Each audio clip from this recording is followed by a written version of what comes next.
Hello दोस्तों, कैसे हैं आप सब। उम्मीद करती हूँ अच्छे और मस्त होंगे।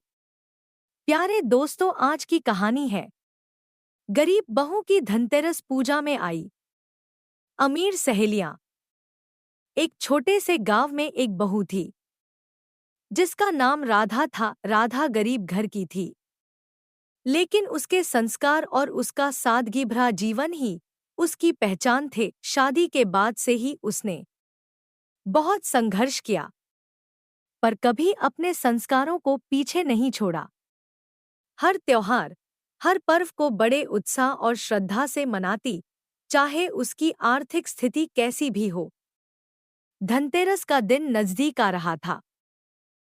राधा जानती थी कि यह दिन धन और समृद्धि के पूजन का होता है। हालांकि उसकी आर्थिक हालत ऐसी नहीं थी कि वह महंगे गहने या सोने चांदी की खरीदारी कर सके, फिर भी उसने निर्णय लिया कि वह अपनी श्रद्धा के साथ धनतेरस की पूजा करेगी। उसकी सासू माँ ने भी इस बात पर जोर दिया कि राधा हमेशा की तरह इस बार भी पूरे विधि-विधान से पूजा करे। राधा की कुछ बचपन की सहेलियां थीं जो अब बड़े-बड़े शहरों में रहती थीं और आर्थिक रूप से संपन्न थीं। धनतेरस के एक दिन पहले उन सहेलियों ने राधा से संपर्क किया और कहा कि इस बार वे भी राधा के साथ उसकी ससुराल में धनतेरस मनाना चाहती हैं। यह सुनकर राधा खुश हुई और थोड़ा हैरान भी, क्योंकि उसकी सादगी भरी दुनिया और उनकी चकाचौंध भरी दुनिया में एक बड़ा अंतर था। वह सहेलियों को देखकर बहुत खुश थी, लेकिन उसके मन में कहीं न कहीं यह बात भी थी कि कैसे वे उसकी गरीब जिंदगी और साधारण धनतेरस पूजा को स्वीकारेंगी। सहेलियों के आने से पहले ही उसने घर के कोने-कोने को साफ किया और अपने सामर्थ्य के हिसाब से अच्छे से सजाया। उसके पास तो सिर्फ मिट्टी का दीपक, कुछ फूल और गुड़ चावल था पूजा के लिए।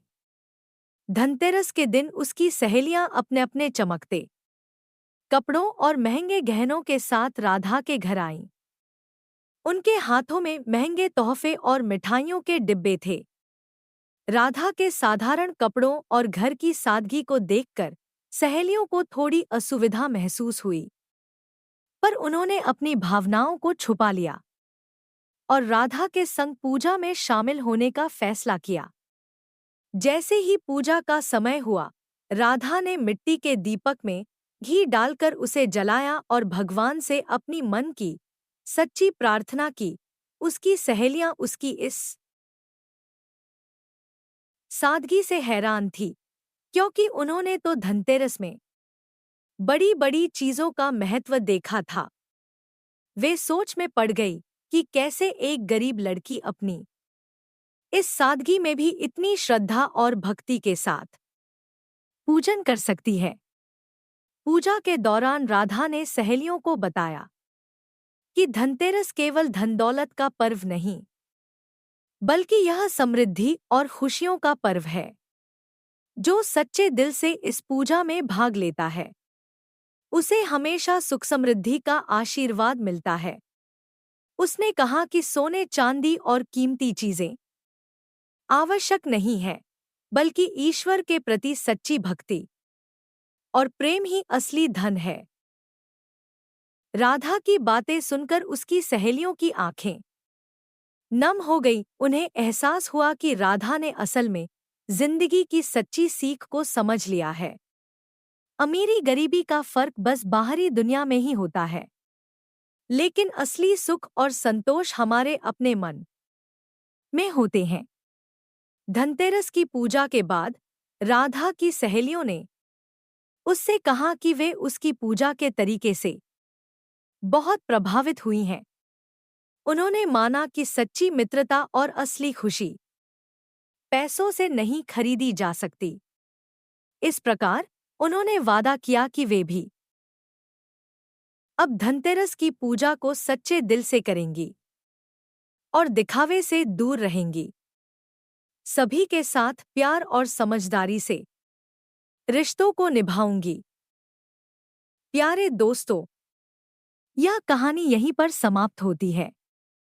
आपको यह कहानी कैसी लगी? कमेंट बॉक्स में जरूर बताएं। अगर आपको हमारी ये कहानी पसंद आई हो तो कृपया हमारे वीडियो को लाइक, शेयर और चैनल को प्लीज सब्सक्राइब जरूर कर लें। इससे हमें मोटिवेशन मिलता है और आप तक ऐसी ही मजेदार कहानियां सबसे पहले पहुंचती रहेगी। प्यारे दोस्तों, नमस्कार।